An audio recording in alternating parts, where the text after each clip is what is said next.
Today, I'm going to show you how to make one of my favorite Italian pasta sauces, a simple meat ragu. So I know I've done a few bolognese recipes on this channel, but I haven't done just a straight up meat ragu. They start the same way with making mirepoix of carrot, celery, onion, very small dices. But for the bolognese, there's a lot more milk in it, there's a lot more cream, and it's much more of a creamy, glossy kind of sauce. Ragu to me, which technically a bolognese is a ragu. Ragu is like the parent sauce, and then there's offsets of those. You have the ragu bianco we made, and this is just a regular meat ragu. It's much more just focused on the meat. So we're still going to use a tiny bit of milk, but no heavy cream, and definitely not nearly as much of either of those. But to start, we're going to get a little bit of olive oil into a pan, and then get in some pancetta, which is also not in my bolognese recipe. And we're going to let this cook down until it starts to render out a lot of its fat and start to get a little bit browned. Right about there is what I'm looking for, and then I'm going to add in my 3 mirepoix ingredients, the carrot, celery, and onion, and we're going to let those mix and get that pancetta fat all over them. We're going to add a little bit of salt at this stage, a little bit of pepper also, and then we're going to let this cook for maybe 5-10 minutes. Once you start to see a little more browning happening there, you don't want to burn it, but that amount of fond on the bottom of the pan is totally fine. And then I'm going to add in 2 cloves of garlic that I put through the microplane, so it's a real fine puree. If you would have added it from the beginning, it likely would have overcooked. You don't want that. But then I'm going to pull out this mirepoix and put it off to the side. We will reincorporate it after we get some real nice dark brown bits on our meat. So we're going to add in a neutral oil here, and we're going to use a mix of 80-20 ground beef and another little bit of brisket chuck mix just to get some different flavor profiles, different fat contents. Throw that in, salt it, and now let the first side start to brown. And then we're going to flip this over and start to break it up. The goal is most of the flavor of this sauce, since it's heavily meat-based, is going to come from how well you brown the meat. So this I'm going to take a lot further than I do with my bolognese, but we're just going to start to break it up.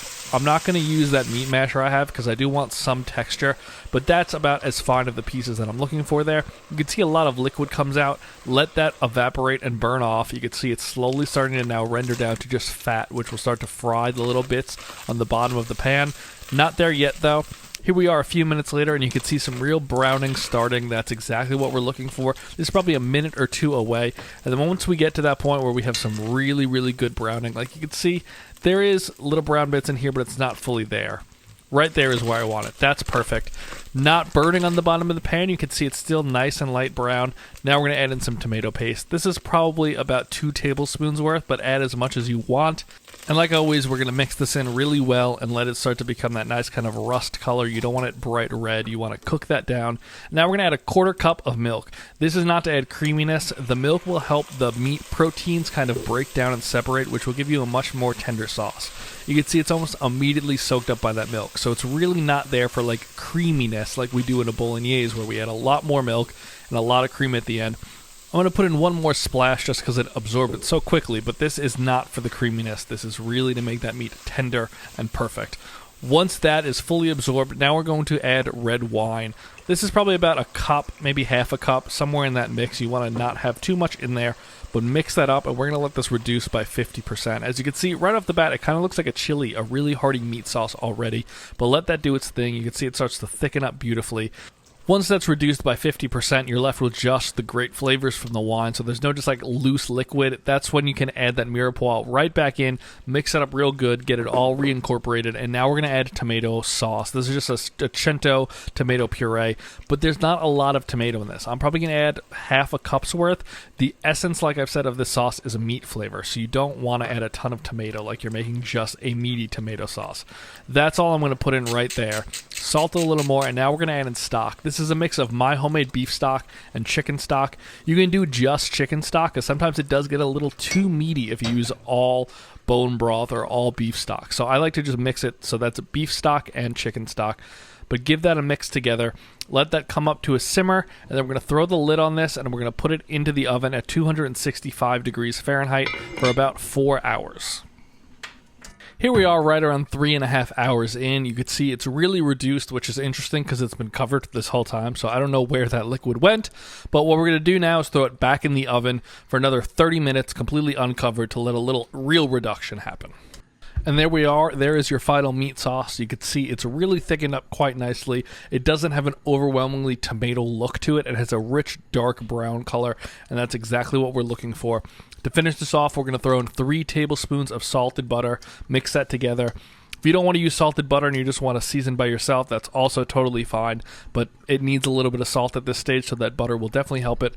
Give it a taste, but just look at how beautiful that looks. It's glossy, it's deep in flavor, and now we're ready to put it on some pasta. Off camera, I just cooked some bucatini. I know normally you would make a ziti or something for this where the sauce can get inside, but I've had ragu or other meat sauces on bucatini in restaurants, and it just works really well. It coats it nicely, and I think a long form pasta really kind of works. So we're just going to add a little of that sauce in, spoon by spoon, a little bit of pasta water, and we're just going to start to work this until you see those noodles heavily coated in what is kind of sauce. You'll see them kind of turn brownish, light red color. It's a little bit of help from the pasta water, but just mix this together.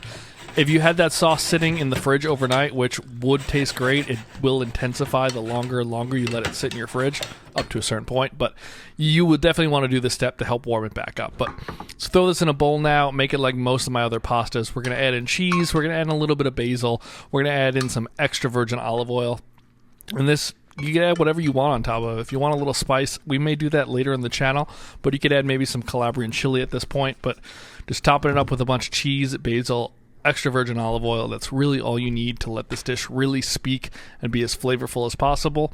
Well, let's dive into it now and give it a taste. And it does not disappoint. It's just so rich in flavor. Anything that you slow cook for that long is probably going to have some good depth of flavor.